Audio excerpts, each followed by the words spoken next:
Hello, it's Pastor Sam DeChico here from Concord Baptist Church. We have a special guest with us here today on our podcast. We have Dr. George Matzko and his wife, Darlene. They are ambassadors, science ambassadors is the official title. They were with us here on Sunday morning, Sunday evening, and just had a great time with them. But I wanted you to hear more about them, more about their testimony.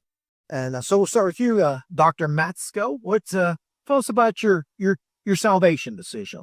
Here. So I grew up in a Christian home, and we had a summer Bible school class, and Mrs. Evelyn Thompson, who never had any children of her own, she shared the gospel with us about Jesus knocking on the door of our heart.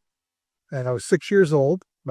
She asked, she showed us that the door didn't have a handle on the outside, that we had to let Jesus in ourselves. And she said, how many people want to raise their hand and ask Jesus Christ to come into their hearts? So I did. 6 years old. 6 years old. Ran down the hallway where my mother was teaching. I said, Mommy, I asked Jesus to come into my heart. And she said, that's nice. Let's go eat lunch. Because you don't know what's going on in the heart of a child. Sure. That's beautiful. Sometimes people question salvation decisions by children. Do they understand? And sometimes kids don't understand, and sometimes they have to reaffirm their faith later on in life. But evidently, you knew what you're doing. You accepted Christ, 6 years old, and you're saved. So tell us about your call into ministry. Tell us what you do now and the call into your ministry. Yeah, so we travel as the Matzko Science Ambassadors. I taught chemistry and physics at Bob Jones University for 39 years in classroom. And when I retired from that, I took the demonstrations that we used when I taught, and we take them on the road and try and connect the Bible and science together. So when I was just in elementary school, we had a scientist came to my public elementary school, and he was a Christian. And I don't remember what he said, but it got into my little brain that you could be a Christian and a scientist at the same time. That kind of set the course of my life. My father bought me a chemistry set, not the kind of chemistry sets they have these days that were vetted by lawyers. We had real chemistry sets where you could do serious damage to yourself and others. You didn't blow up any buildings. I'd set our house on fire. Really? Yeah, my brother beat the flames out and so forth. And they took my chemistry set away from me for a whole year. That was my punishment. But my life was set, the direction of my life. So how could I use chemistry to serve God? And that's why I'd ask God to take what I have and use it for His glory. All right. Good. Yeah. Now, Sister Darlene, you shared your faith with me the other night. You told me how you got saved. Could you tell our folks that story? Sure. So neither of my parents were raised by their own parents. That was all because of alcohol. And it destroyed both their homes. They ended up with foster care homes or with a really mean relative. And so when they got married, they determined not to have alcohol in their home because they didn't want it to destroy their own home. And I appreciated that example because the church we went to, they didn't teach the Bible. And so if you wanted to drink, it's fine. They said, your good will outweigh your bad. Well, when I went away to a state college in Pennsylvania where the legal drinking age is 21, I was only 17. And if you want to have fun, you went to the parties where they drank alcohol. Well, I didn't want to start that path because I knew where I could end up then, plus I didn't want to get in trouble. So, but in October, I turned 18, and we were only about a 35-minute drive from New York State, which whose legal drinking age was 18 back then. I think it's up higher now. But anyway, my friend said, hey, come on, you can go up the road. You won't get caught. Is this legal? And I said, no. 2 weeks later, a carload of people that I knew that I could have been in the car with went up the road, got terribly drunk, including the driver. They didn't have designated drivers back then. And they came back on a windy road, had just a tragic accident, people all killed. That got my attention. I wanted to know where I would have been if I'd have been in that car and been killed. I had no idea. I never heard the gospel before. I mean, I knew I was a sinner. I knew Jesus came to this earth because we celebrate Christmas, we celebrate Easter. But I just had no idea. I wanted to know where I came from. I wanted to know what I'm doing here. And I really wanted to know when I died, what would happen to me.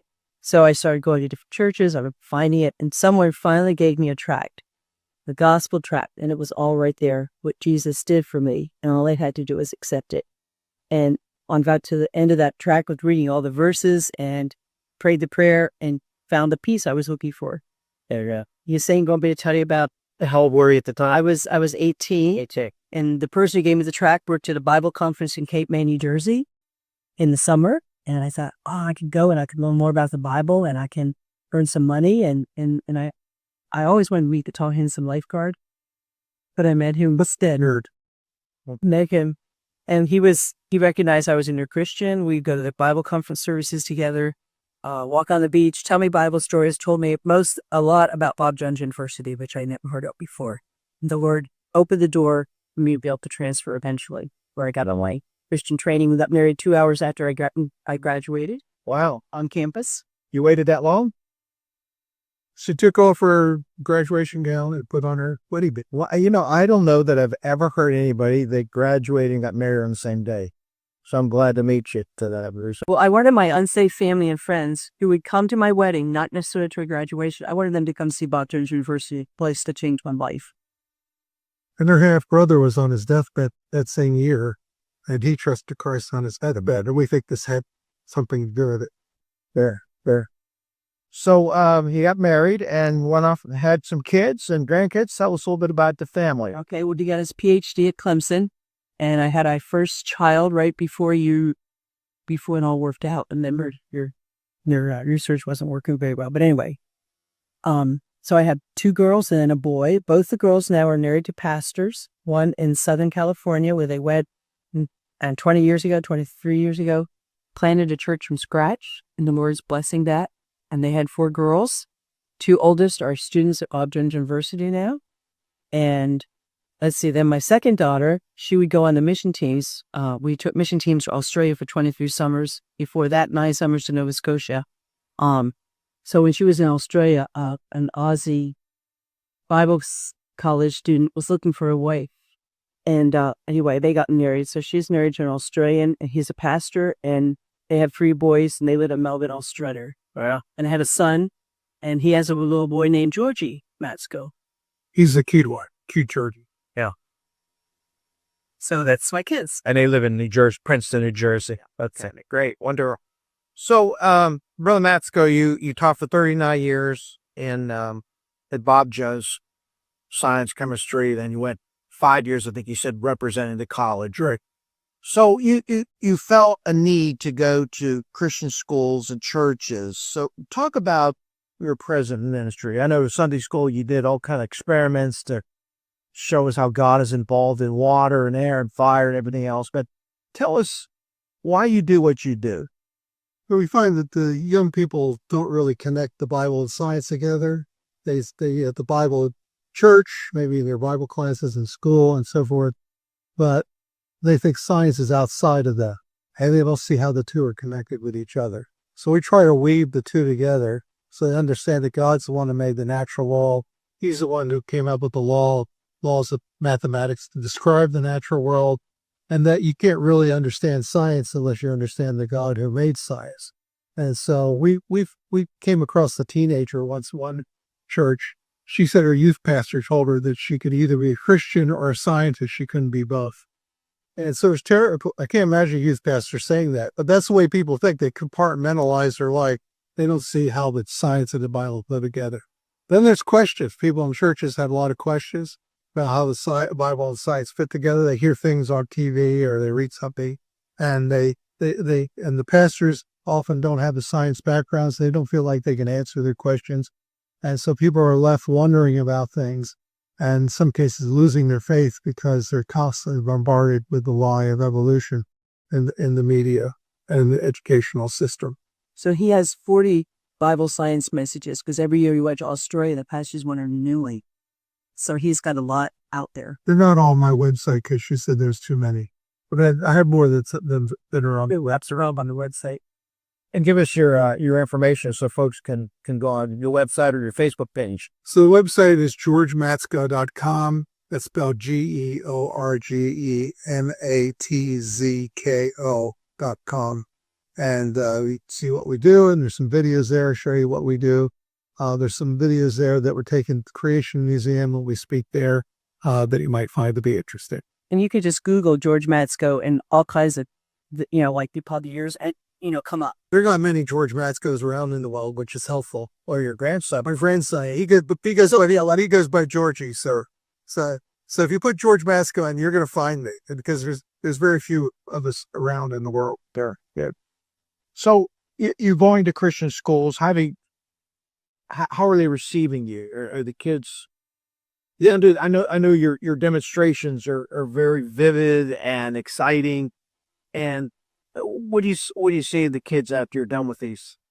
Yeah, well, the elementary kids, sometimes they get so excited that we have to calm them down, so they can listen. We've had kids draw. The teachers had them write a thank you note to us, individual ones, and they have to draw their favorite demonstration, and it's really fun to see how they picture us. I was in school one time, and the next day there was a car line, and one of the mothers jumped out of her car in car line, stopped the car to come over to tell me that that's her son. That's all he could talk about was this demonstration he'd seen.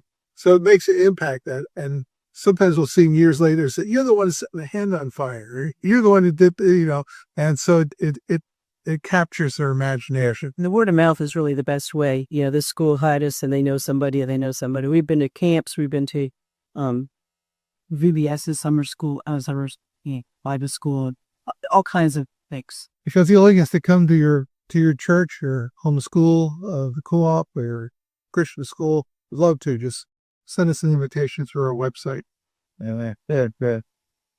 So as you travel now, you're in your 70s. I'm sorry to mention that about mention that online, 74, and we won't mention your age because you're a lady. But anyhow, most people are retired at this point, as you well know, and most people are not traveling, as you said, sleeping in different beds every night because your hotels and people's homes and things like that. So what drives you to keep going on at this point when many people are not going on anymore? Well, I couldn't find retirement in the Bible. I don't know if you could. I don't know. So we have this, the skill set. She's got this organizational ability. I have this science thing. And to not use that, to bury it in the ground and not use it for the Lord, seems like an awful waste. Just sit around and wait to die. Sure. And we've met, elderly people, they're people younger than us, they're elderly, that they just checked out of life. They retired from their jobs, they retired from church or from the ministries they had there. And it's an awful shame. It really is an awful shame. And that's, I think that's a good message for our senior saints, to be honest, because sometimes they get to the point and you kind of lose your purpose, you lose your way. I'm too old to be anything for the Lord, but you're never too old. God's still giving you health. And even if you didn't have great health, you still, by God's grace, can get around and do whatever really calls you to do. So it's a challenge to some of our folks that, maybe they're not going to travel around like you folks do in schools and churches, but there's always a job. But people ended up being, they say, we want to buy your book after I speak. I just asked me that this morning. Yeah, and I said, well, I didn't write a book yet. I said, well, when are you going to write the book? I said, well, I'm too old to travel. Then I'll write the book, all right? So there's always something you can do. Sure. That's good.